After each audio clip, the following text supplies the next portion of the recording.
down close because we're going to do something that's a little off script and different. So if you remember anything from my time here with you, years from now when I keel over in the pulpit or something like that, hopefully I'll retire before that happens, but if you remember any sermon, anything that I've done, I hope it's this one. And it's not even a message, it's not a sermon, but it's something that is deeply important to me, and I think it's potentially transformative for all of us. And so this is a little different, but I want you to play along. It's something we do together. So we're going to walk through a day, kind of an average Seattleite day. Might be any of our lives.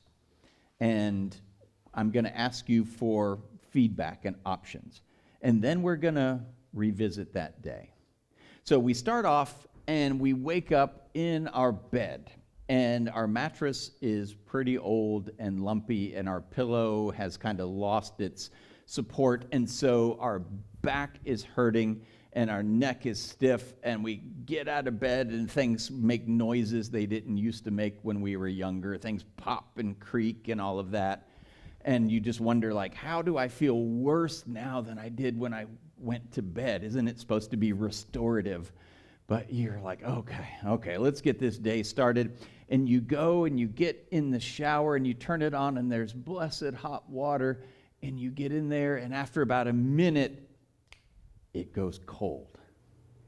And somebody, whether you have roommates or if you're like me and you have teenage children at home who tend to take the world's longest showers, like they're trying to set some sort of record on how long they can stay in there and how pruned they can get. But somebody before you had gotten to it had used up almost all the hot water. So you're in there and you're just half awake and the hot water's going and you've got shampoo in your hair, and then the water goes cold.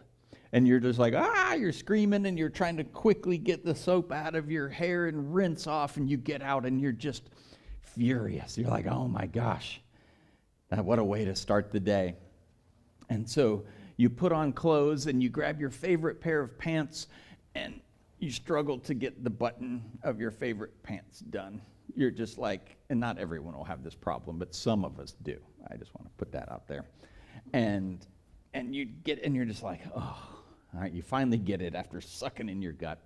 And you go out to the kitchen, and all you're thinking about after your cold shower and your tight-fitting pants is the coffee pot. The coffee pot that will have hot coffee in it because you set the timer last night and you filled it up with good coffee, and you get out there and it's empty. And you had forgotten to turn on the timer. And you're just like, this day is starting off so bad. So you hit the button with a lot of anger, and you have to wait 5 minutes for that coffee pot to fill up. And you're just like, this is the worst. So while you're waiting, you go and you're like, I might as well have breakfast. So you grab your box of your favorite cereal. What is it? What's your favorite cereal? Holler it out. All right, that was too many people hollering it out. I couldn't hear a single one of it. All right, let's do that again. Somebody holler out. What? Honey Crunch, like Honey Bunches of Oats? Yeah. That one? Okay. So you go to grab Honey Bunches of Oats. Somebody said at the previous church, they said Cheerios. And I was like, if that is your favorite cereal, we've got to have a long conversation. That is too boring. Honey Bunches of Oats, I'll stand behind. You go to grab it, and you take out the box, and you go to pour it in the bowl, and just like a few flakes fall out. And none of the bunches of oats even. Those are all gone. It's just the bran flakes. And you're like, ugh.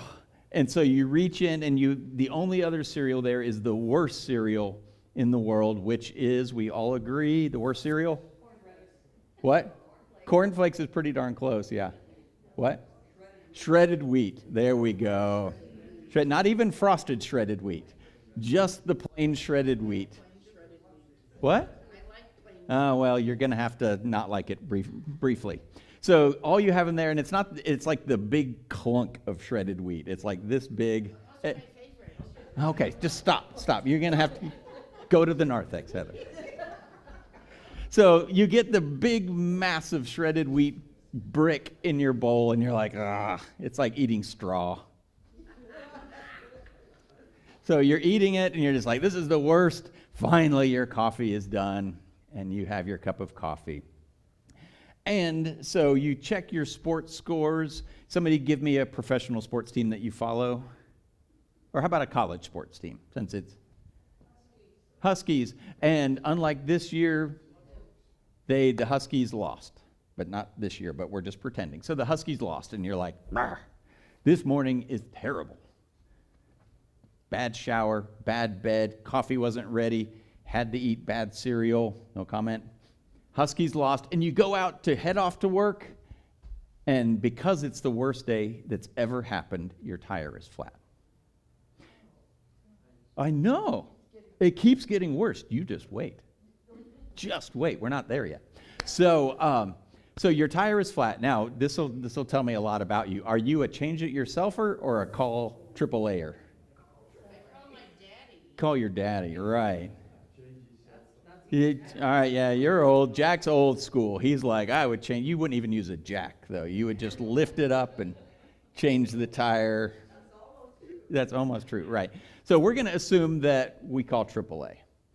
So they're like, yeah, we can get somebody there in 2 hours, which is about as fast as they're going to come. So you go back inside and you realize that you had forgotten something really important, which was that you didn't forget you were diabetic, but you had almost forgotten to do what you need to do every morning, which is like prick your finger and check your blood. And then like my niece does this, she has to give herself a shot a couple times a day and all of that stuff. So you go through that rigmarole and you just think to yourself how tired you are of having to prick your finger over and over and over, and they're all thick and scarred, and you're tired of doing that. So you wait and you have to call work, and you're like, I'm going to be late, I can't get there. So finally AAA comes, and you get your tire changed, and you get in your car, and you head off to work, and you get to work, and you walk in, and it's super cold in there. For some reason, even though it's getting into fall and winter, they just keep your office like an icebox. So you're getting in there and you have to go back to your car and you find some old jacket that was like in your trunk, but it's better than freezing all day. So you get that and you go to work and you're in your cubicle and you realize that you just don't love your job. It's just not your heart's content.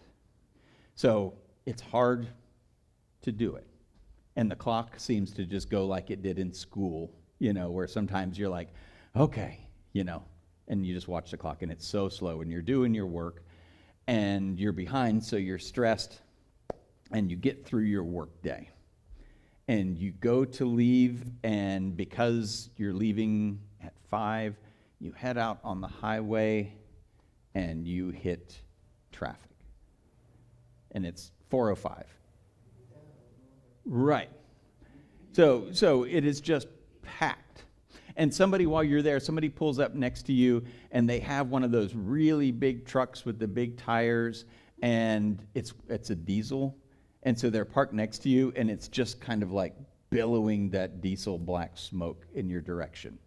And because we're good Christian people, curse words might come out, but not loud enough for people in the other cars to hear it. We at least keep the windows rolled up, but we're just like, argh.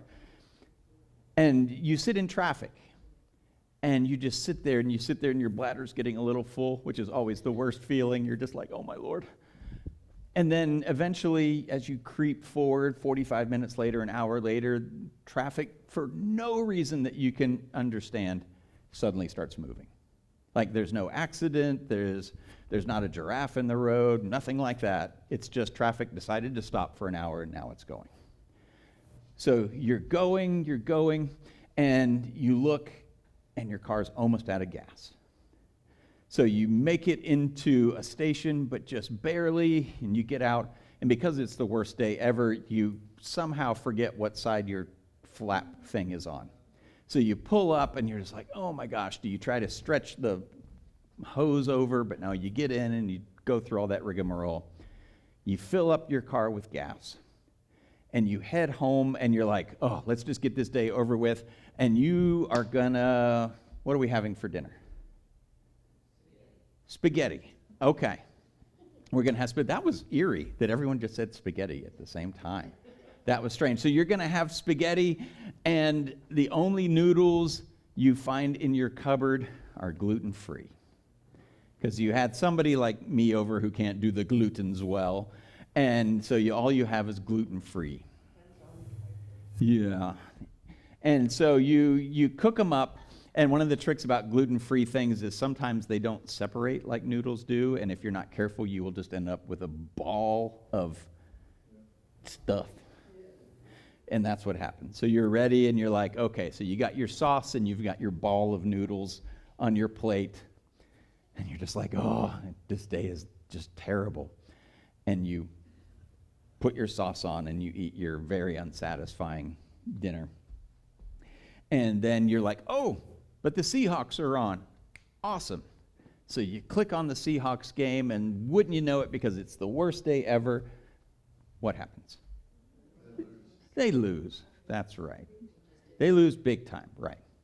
And it's just like, and you're just like, oh, let's just get this day over with. So you angrily click on the remote and you slam it down and you put on your jammies and you brush your teeth and all of that stuff, and then you head off. So by all accounts, a pretty bad day. Maybe not the worst day in the history of the universe, but for you, it's on your top 5 list of just like everything that could go wrong went wrong. So I want to walk through that exact same day, and I'm going to need you to help me remember each step of the way, because my memory is not so good anymore. But we are going to look at each incident, each moment of it, with the eyes of gratitude, with an awareness of gratitude. So let's just start off with the basics. You wake up on a lumpy mattress and a pillow that's not quite as supportive. You have a bed. And you woke up. Exactly right. You woke up to the gift of another day. And you have a bed, which is more than a lot of people have. There's people in this world, and we can watch the news and see them, who are being displaced out of their homes because of war or natural disasters, who would love to have a bed and a pillow and a roof over their heads, and walls, and heating or air conditioning. And before you even get out of bed, you just are just grateful. You're like, man, I woke up, and I'm in this warm, safe place. And it's not perfect, but it's pretty darn good. And so you stumble into your shower, and you turn it on, and briefly, you've got hot water. And even though it gets cold, and that's a little shocking, you're like, well, that got me going for the day. That woke me up, and I did have time to rinse the shampoo out of my hair. And then you were like, well, isn't it amazing that shampoo exists? Because I don't know how to make shampoo. Does anyone here know how to make shampoo? You can do it with soap, right. But we have such a thing as soap, that somebody that wasn't us figured out soap. It's crazy. But we have soap, specific soaps. We have soap for our body, we have soap for our hair, and for some people we even have things that's hair conditioner that makes our hair soft and flowy. Not mine, but maybe some of yours. Yeah. And some people, you don't even have to worry about it. All the men are looking around each other like, don't have that issue. And you get out and you've got a towel. You've got this cloth specifically woven. You didn't weave it. Nobody here wove their own towels with the spinning wheel. You didn't shave the lambs and spin the wool and clean it and dye it and weave it. You've just got this thing that you didn't create that dries you off. And it's amazing. And so you're just like, wow, I'm clean. And I didn't have to walk down to the river to bathe like our ancestors used to. Because they did. Your great-grandparents, great-great-grandparents, when it was time to bathe, they either had one of those pumps, and they would heat it one kettle at a time on a stove and pour it in a big pot, and Tuesday was washing day. Right? Some of you may have been raised this way, where you got a bath that was hot once a week, not every day. Or if you're my kids, 4 times a day. It feels like they're always in the shower. Don't want to know. So you go out to your coffee pot and you're so excited. Coffee. And it's not ready. And so you've got to do this Herculean task of pressing a button. And in that coffee maker, you've got this amazing plant that doesn't grow around here, nowhere close to around here. And somewhere ages and ages past, according to legend, some shepherd saw some goats eating these berries. And then after they ate the berries, they were jumping around and had a lot of energy. And they thought, well, that's strange. Maybe we should investigate these berries. So they did, and they opened up these berries, and there was a little nut in there, a little seed, and they somehow creatively roasted it and then ground it up and put it in water 1,000 years ago. And somehow we have coffee in this world. And we, living thousands of miles from where it's grown, have it every day. And we could have it in light roast or dark roast. And it wakes us up and it gives our life meaning and purpose. At least it does for me. And it's like, I think 5 minutes is an okay time to wait for it to brew. There is instant coffee, right. There's all sorts. Or you can just drive through somewhere and get it with all sorts of stuff. And so you go to have breakfast and you don't get honey clusters of oats. Did I get that right? And you've got to have your not so favorite, unless you're Heather. I know. I asked for the...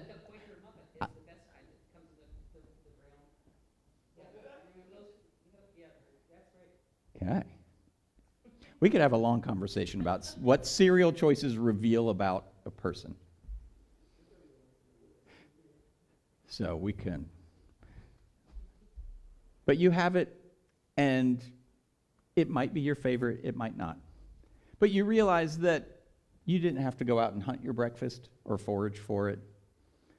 You might have gone to the grocery store, but more accurately, you probably Instacarted it.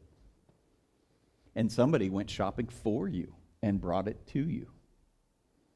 And you're like, that's amazing. And you've got cold milk to put on your cereal.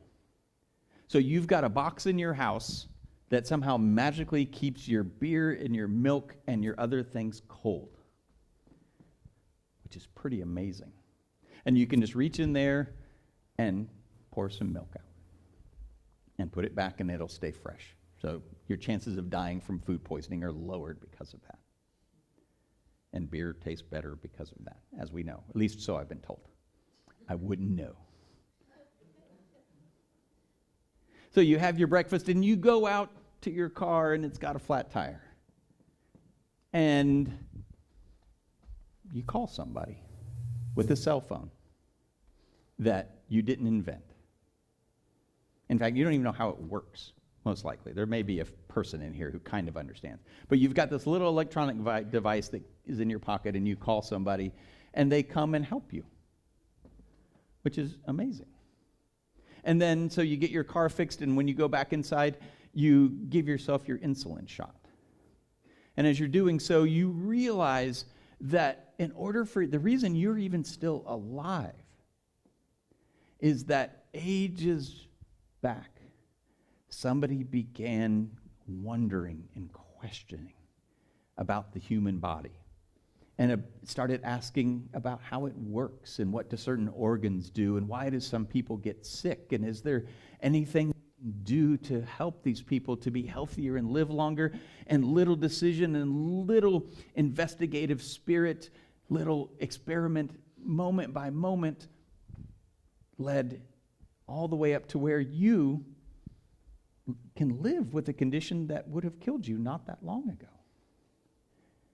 And we're at a point now where you don't even need to prick your finger and give yourself shots. You can put something on your arm and on your waist, and you're pretty good to go. And you're just like, it is amazing what modern medicine is. And it's just incredible. And so you just give thanks. And you go out to your car that finally has a repaired tire, and you head into work, and you're late, and you get to your job, and you don't love your job. But you're grateful to have stability and work and know it's maybe a job that you're not going to stay at forever, but it keeps you fed, and it keeps you clothed, and it keeps a roof over your head, and there's probably something you can learn from there. And you're just grateful to have that in your life, because there's people who don't. There's people who would love to experience what you're experiencing in that work. And so you go to leave, and you get in your car, and you start it up, and you realize that you have no idea how a car works. And my teenage daughter pointed this out the other day. She said, "Dad, it's really strange. We drive around in these big metal boxes." And I'm like, uh-huh. And it's even stranger that what's moving it are little tiny explosions contained in metal in the front. Or maybe, because we're modern people, it might be electricity that nobody really understands, even the electricians, that's moving us along. And so you get in your car, which is incredible. And you go and you get stuck in traffic, and that big truck next to you is spewing diesel fumes in there, and this is probably the hardest part of this redemptive arc of the day. It's tough to find a lot to give thanks about in traffic. But maybe you turn on the radio. Somebody throw out their favorite genre of music. Classical. Okay, we'll work with that. I was waiting for Vasantha to say heavy metal or something like that, but she didn't. Now, classical. Absolutely. No, classical is an excellent example. So you tune your radio, or you plug in your phone that you don't really understand how it works, and you start hearing music that somebody wrote how many years ago? A few centuries ago. No big deal. And it's played on instruments that you may or may not know how to play, probably not all of them. And it's beautiful. And it evokes emotions. And the person that wrote it is long gone and didn't have to write it, but somehow with technology and art coming together, you can listen to something that was written in Austria 250 years ago in your Tesla while you're sitting in traffic in Seattle. Well, we're modern, and Lord knows there's enough of them around here. We can see Teslas everywhere. And that truck that's next to you billowing out diesel smoke is an excellent opportunity for you to practice compassion. And even though there's a voice inside you that is like, I bet I would hate that person, and I can't believe they would do this, and I don't like anything about that whole thing that's right next to me in the car, you can choose to say, this is an excellent opportunity to say, I am not going to pass judgment, and I am going to wish well upon them. And I hope they are healthy and happy, and I hope that their big truck breaks down. No, I'm kidding. I'm kidding. We wouldn't do that. But it's a good chance. You have an opportunity in traffic to do a little soul work. So as you get out of traffic, you're almost out of gas. You got a Tesla. You're almost out of electricity, but we're going to assume that it's a gas car this time. Somehow it magically changed. It's one of those, it's a hybrid. There we go. It's a hybrid. And you need to actually put gas in your hybrid. So you go and you pull in and you start putting gas in, and that gas comes out of the ground, and somebody figured out how to put something that kind of explodes and is flammable into your car, but it doesn't blow up all at once to kill you. It just blows up in little bits to move your car forward and propel things, and then you actually have brakes, and somebody figured that out. And electrical systems, and none of us know how it works hardly. But you do that. You put it in your car, and you go home. Am I forgetting anything from our day? Pardon? Oh, yeah, that's right. So we get home and we make spaghetti. And we have the big bowl of gluten-free noodles in our spaghetti sauce. And as you expect where I'm going, we didn't make the noodles ourselves. They were brought to us. Somebody else prepared them. We didn't grow the tomatoes and render them down and add spices that we had in a jar. And we have food in our bodies. And if we don't want that for dinner, probably every single one of us can go, I don't want spaghetti tonight. Look in the pantry and say, I want, throw something out. Mac and cheese. We're very pasta-centered. Pardon? Fish sticks. There we go. Fish and chips. We have options, which we're like, this is amazing. We could probably, every single one of us, go home and look in our pantry and have 10 options for lunch, 20 options, 30 options for lunch. It's amazing. And we didn't hunt any of it. We didn't grow any of it. It was brought in a big truck that we didn't drive. Right. So we do that. We take it, we decide we don't want it, and we're going to do fish sticks instead, so we put it in an oven, which is basically a fire in our house that doesn't burn our house up, or even a microwave, speaking of things that nobody knows how it works. It's just magic. And you sit down in your living room on your couch to watch the Seahawks game. You click a button and you have this box and you see grown people chasing a ball around a field. And you're just amazed that you have the leisure in your life to have time to watch grown men chase a ball. And that you have the privilege of being emotionally invested in it because you're not worried about getting murdered in that instant or feeding yourself or keeping your children alive, and your home isn't being bombed, and it's just remarkable. And then the Seahawks lose, and because you have a good sense of perspective, you realize that those grown men chasing a ball around earn more in those 2 hours than you probably earned all year.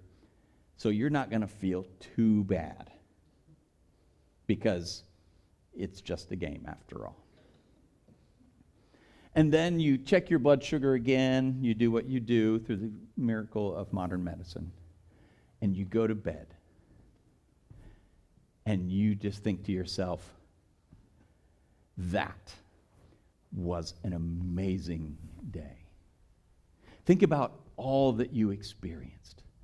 Safety and hot water and sport and work and technology that you don't understand, you didn't have anything to do with, and people who didn't try to murder you that you might actually laugh with and love, and they care about you even when you're annoying, and you're just like, today was maybe one of the best days of my life, and it was just a Tuesday.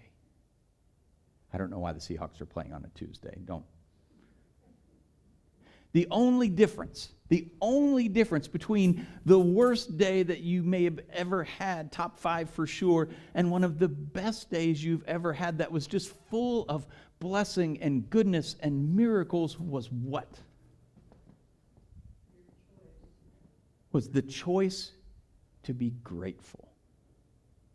Eyes that can look and redeem the familiar. That we can look at one another and be like, it is amazing that Sue is here. That Sue exists at all. Because she didn't have to. It's just a long string of ancestors and choices and luck, and God's providence brought Sue to this moment with all her life experience and humor and gifts and graces and peculiarities, which we all have. And we get to enjoy Sue's company and get to know her. And the same is true with Ed and Basantha and every single one of you.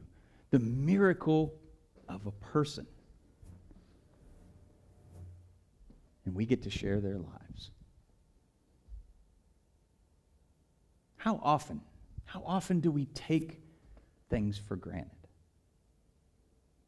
The people we're sitting next to. The things like shoes and glasses.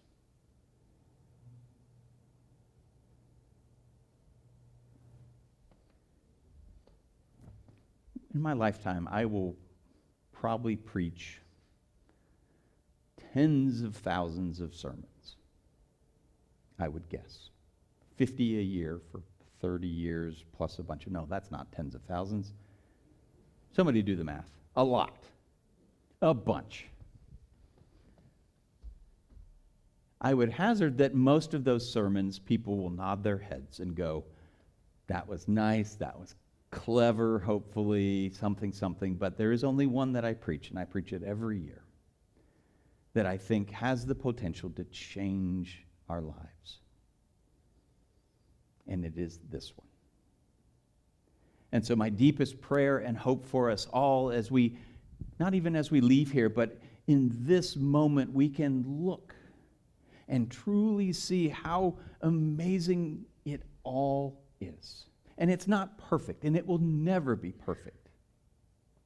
Some of us will be too fat. Some of us will be too thin. Our bodies will ache because they're human. People will annoy us. There will be news that will break our hearts. But even with all of that, it is still absolutely pure gift that we are here at all. And so it is my deepest prayer and deepest hope that we as individuals can be a people of gratitude, myself included, because I'm right with you that it doesn't take too many days after I preach this that I'm annoyed because my dog did something. And I forget that I get to share my life with a different species that brings me joy and seems to love me, I think.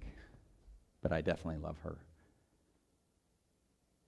But it's my hope that we can stay grateful, in us as a faith community as we go forward with our decisions and our togetherness, and as we worship and as we work, that this awareness of all that is and the gratefulness we feel for it, that this might be our baseline out of which we live.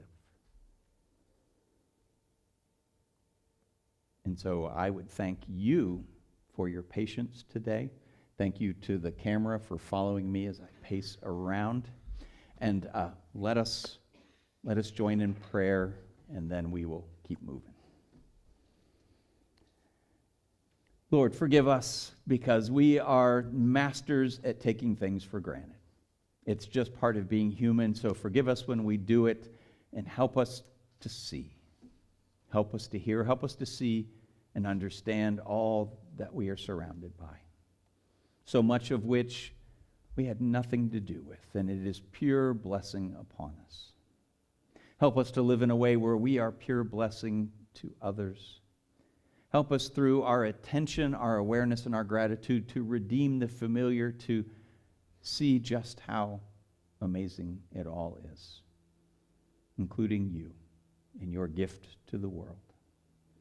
And so help us going forward, Lord, to be people of gratitude, simply and powerfully, we pray. Amen.